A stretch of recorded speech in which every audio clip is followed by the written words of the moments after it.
In the Isshinryu style, especially in the basic technique, it's common that the punch has a recoiling motion to it, and there's a lot of theories about what that is. The most common one is that that kind of snapping movement will be more effective at breaking a rib, and that may be true. What I find the major problem is not with the technique itself, but how it ends up being performed, because people concentrate on their fist. In other words, they'll be doing their Isshinryu technique, and they're going to do their Isshinryu punch, and then they'll go like this, and they'll pull their fist back, and this is what happens. The whole structure falls apart.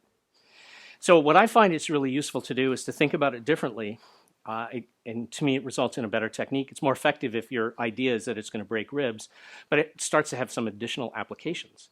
So what I do is I punch, but I don't pull my fist back. I drop my elbow. I pull my elbow down this way. So instead of punching and going fist back here, which you can see all the tension rises, I go the other direction, right? I go here. So I punch and then drop my elbow. So for me, the feeling is actually forward, down. Here's where that comes in as a practical thing. Why do karate people punch from the hip? Trick question, because the answer is that's where your hand is. Real question, why is your hand at your hip? Well, the reason is I got grabbed, so I go like this. See how that pulls him down? His natural reaction is to start to pull away from this.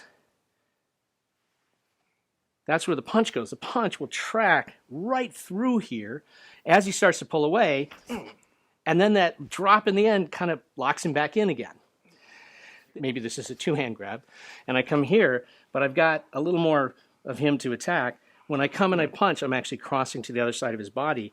Now, so that you can see this, see how my elbow has cleared his forearm?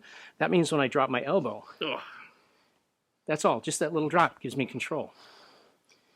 Now from here, if I want to, I can hit up. So this becomes the beginning of your Isshinryu kata seisan.